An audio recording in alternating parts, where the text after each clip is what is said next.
And good morning, everybody. Happy Friday. Hope everyone is having a great start to their Friday, a great close to the week. What's up, Bailey? Bub Rub asked me, Chris, we bumping the new T Swift album or what? We have not been bumping to it yet, Bub Rub. I'm going to the pool right after I finish this show and I finish editing the show. So, I mean, probably will be listening to it at the pool, but not yet. We have not done anything yet.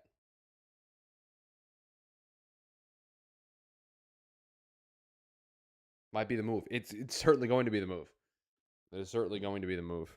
It's Friday, which means the release radar on Spotify is out, which means there's a whole host of new songs to listen to. Cooper Cup or Matt Stafford to win this. So we're not just talking about guys at all the positions. So we'll discuss everybody as it comes as we get through this list. But those are two candidates. Those are definitely two candidates. But good morning, everybody. Hope you're all having a great start to your Friday. I have tweeted out the show. I have put the show on Discord. I have not put the show on Threads yet. I have a Threads, but it's for my personal Instagram account, and I made a separate Instagram account for TDN related things, but I'm not logged into that account yet because I don't have that account set up. And so I'm debating with Threads, do I just use my existing account or do I use the separate account? I don't know what to do. These are the new questions. I feel like I'm one of these older people who's adopting a new social media platform and doesn't know what to do. That's how I feel about Threads right now. I don't know what to do. Just injuries, or can Calvin Ridley be in the mix, missing the whole season last year? We're just looking at injuries. I'm not really trying to look at guys like Calvin Ridley who are coming off of a suspension. That's not really what the the integrity of the list is about.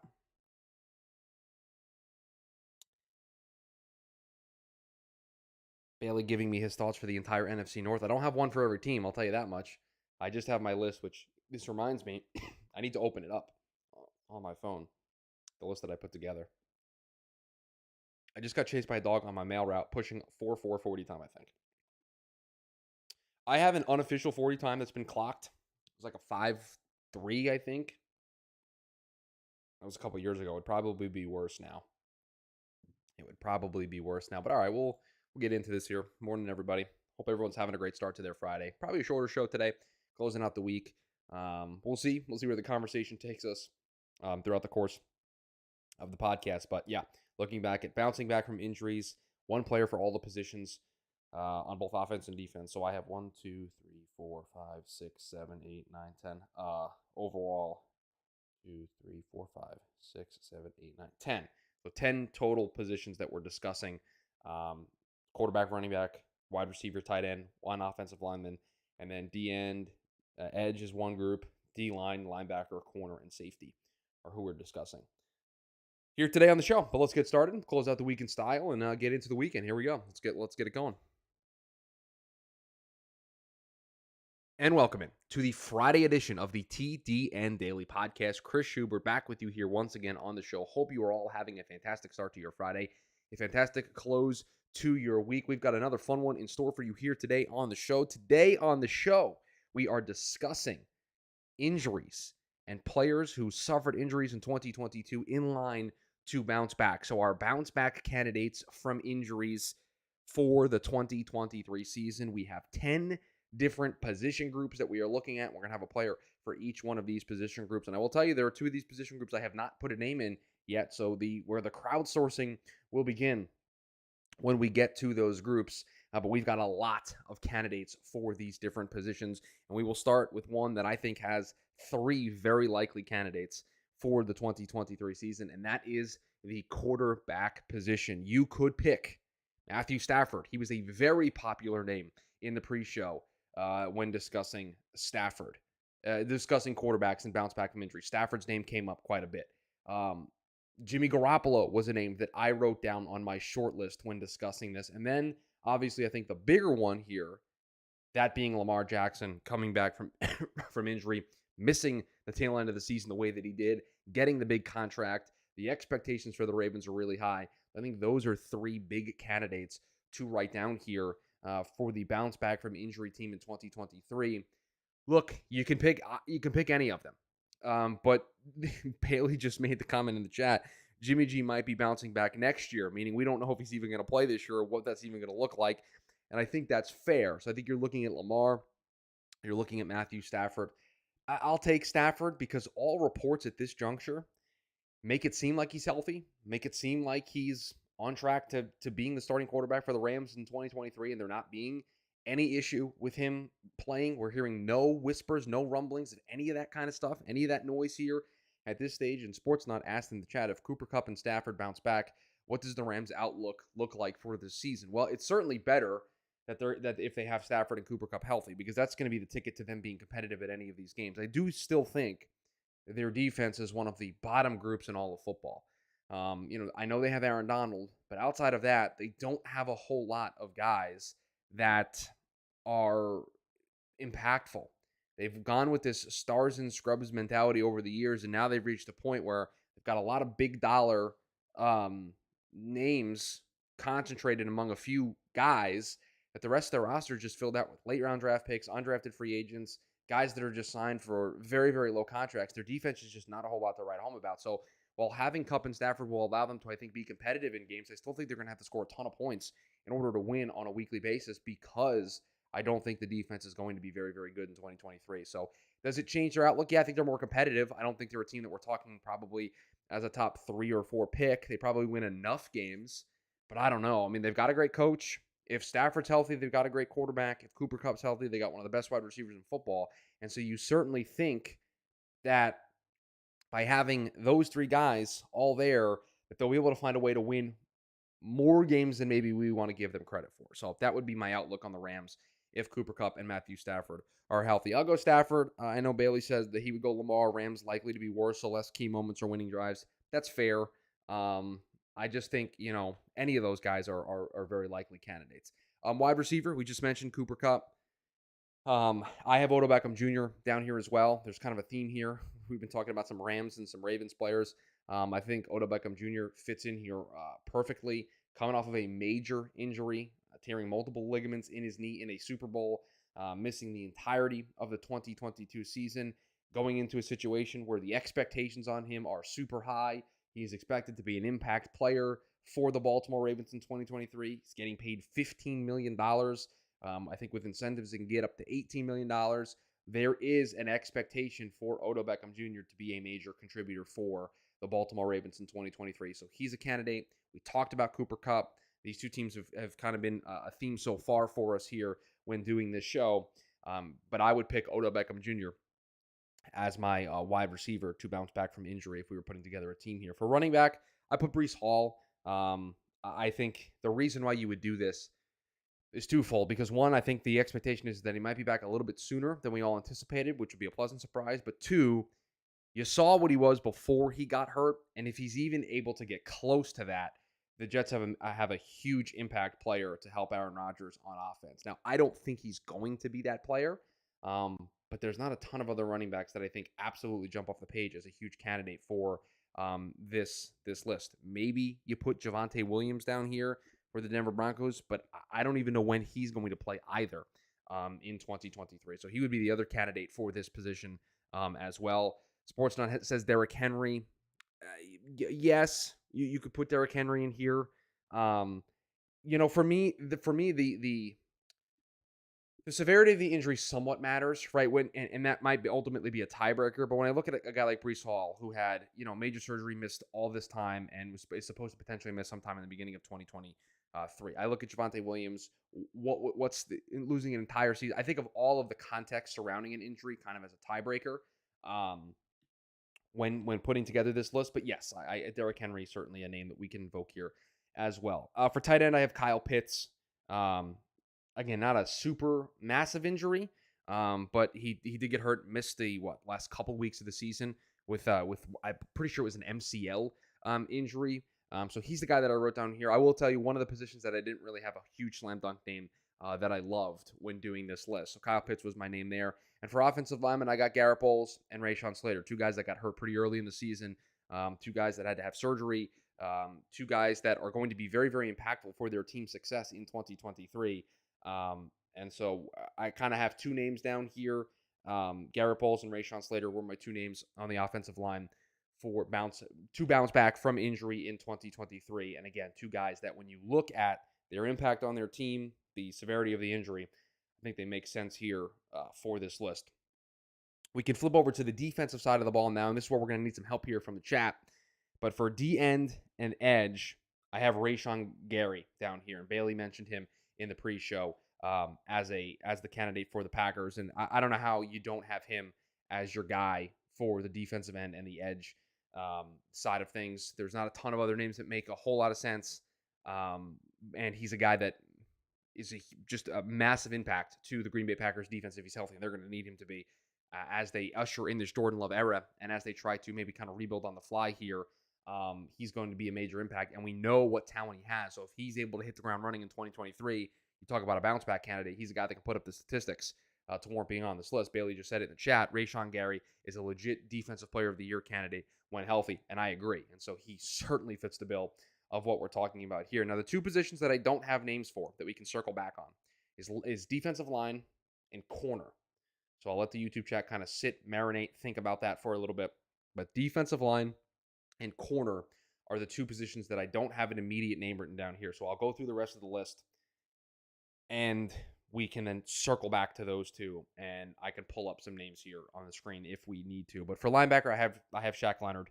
I think it's a no-brainer. I think this is one of the best linebackers in the game when healthy. Got put on injured reserve, once that happened, missed the rest of the 2022 season. And again, just one of the best players at the position when he's healthy. And so when he comes back, hits the ground running, he's going to continue to make the impact that we know and have seen him make over the last couple of seasons. So I thought a no-brainer for him. No-brainer to select him at the linebacker position.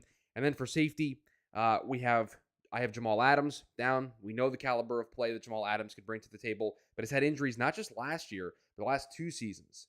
Was banged up in 2021, banged up in 2022, and for Seattle, think of the success that they were able to have last year, and think of what they were able to do last year, and do it in large part without having a guy that they traded 2 first-round picks to go and get in Jamal Adams. You add him back into the mix, and if he's able to be healthy, we know how much of an impact he can be. Is he the player that they traded 2 ones for? No, I don't think. I think they would admit that the player that they thought they were getting when they traded 2 ones for him is not the player that they have. But he can still be a very impact player. He can still have a major impact and really help this defense. And so for me, I put him down. And I have DeMar Hamlin's name down here as well. Because if that guy steps foot on the field, he's going to win the Comeback Player of the Year award. And it's just that's a wrap. And I know that's not what we're doing here, but just bouncing back from an injury. I mean, what more can you say about DeMar Hamlin bouncing back from what he suffered? Like it's just a no-brainer. That's easy. I mean, Aaron Donald was shut down for the final 6 or 7 games, wasn't he? And this is where we get into this idea of how do we want to define bouncing back from an injury? Because, and I'm going to check this, and so you can see me frantically typing here because I'm pulling up Aaron Donald's statistics from last year to see how he ended the season. But I think to your point there, Bailey, that if this is a guy that did miss some time, and miss a decent amount of time, we could put him on the list, right? And you got to ask yourself, like, see, I think when looking at this, you have to miss a certain level of time for you to be on the list, right? Let's see here. In 2022, he played in 11 games. He only played in 11 games, so he missed 6 games. So he missed 6 out of 17, whatever percentage that is. I'm not going to do math on the fly because that won't be very good for the show. He's probably an answer. Chidobe Awuzie Sportsnet is a name that I considered, and I didn't write him down as a guy. But yeah, he's probably the best name at corner. Jair Alexander was a name that somebody also mentioned, I think, as well. Did Jair miss any time last year? I don't remember seeing his name when looking up guys who missed extended periods of time last year. But Aaron Donald missed the final 6 games, so 35% or so. Yeah, I think that's enough. I think a third or more probably is enough to get you qualified for this list, right? That feels in line with what we're talking about. So, yeah, I mean, you missed 35% of your games in 2022. You're Aaron frickin' Donald. We know what you're able to do when you're on the field. yeah, you're probably a bounce back candidate, and it's the low hanging fruit. It's the easy thing for us to do. It's probably the easiest name to pull, but it's probably the name to pull here and just slide him in there and put him as part of this list. And then Chidobe Awuzie, how much time did Chidobe Awuzie miss last year? As I frantically try to type in Chidobe Awuzie in real time and spell it correctly, as you can probably imagine, it's not going very well for me. Need to click a couple of buttons here so we can get to the statistics page. Here we go. We got it. He played in 8 games. So, yes, certainly, absolutely fits the bill here. And it's coming off, 2021 was a really good year for him. Career high in interceptions, career high in pass defense. Had a really, really solid year, and then only was able to play in 8 games in 2022 and suffered a torn ACL ending his season. That kind of fits the bill of what we're talking about here. So, yeah, Chidobe Awuzie will be our selection. So, to very quickly recap, like I said, it's going to be a shorter show as we close out the week here. And then starting next week, I think we're going to get into some college scouting. I plan on watching some college QBs here over the weekend. But our bounce back from injury team for 2023. At quarterback, we said Matt Stafford or Lamar Jackson. For wide receiver, we said Odell Beckham Jr. For running back, we said Breece Hall. For tight end, we said Kyle Pitts. For offensive lineman, we had both Garrett Bowles and Rashawn Slater listed down. For defensive end edge, Rashawn Gary.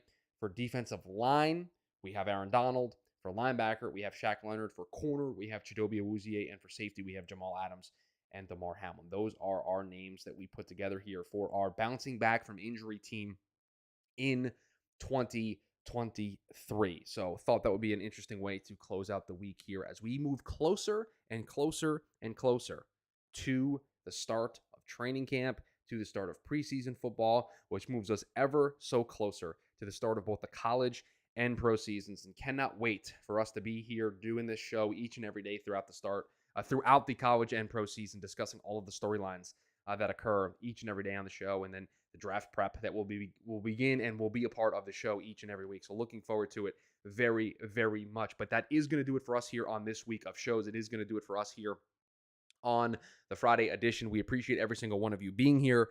Please rate, review, subscribe, share the podcast. We've got a lot of fun stuff cooking, a lot of fun stuff coming around the corner, and the college scouting process is going to begin here on the show very, very shortly. I would say within the next 1 to 2 weeks, you're going to start to see some college scouting shows here on the TDN Daily podcast. Cannot wait to share my thoughts on some of these players. We're starting with quarterbacks. Cannot wait to share my thoughts on some of these players here on the show. So we're looking forward to it very, very much. You got the live YouTube version of the show Monday through Friday, 11 a.m. Eastern Standard Time, and we are back in the normal setup this upcoming Monday. So we're going to be back in the normal setup, the normal atmosphere. Everything will go back to some semblance of normalcy. So looking forward to that here on Monday. But 11 a.m. Eastern Standard Time, Monday through Friday is when you can catch the live YouTube version of the show. You've got all of the videos on demand as well that you can catch if you miss any of the shows and you want to see the video version, or you can't join us live. So you got that option as well. But I appreciate everybody making this show a part of their day. Hope you all have a fantastic weekend, and I will talk with you all on Monday.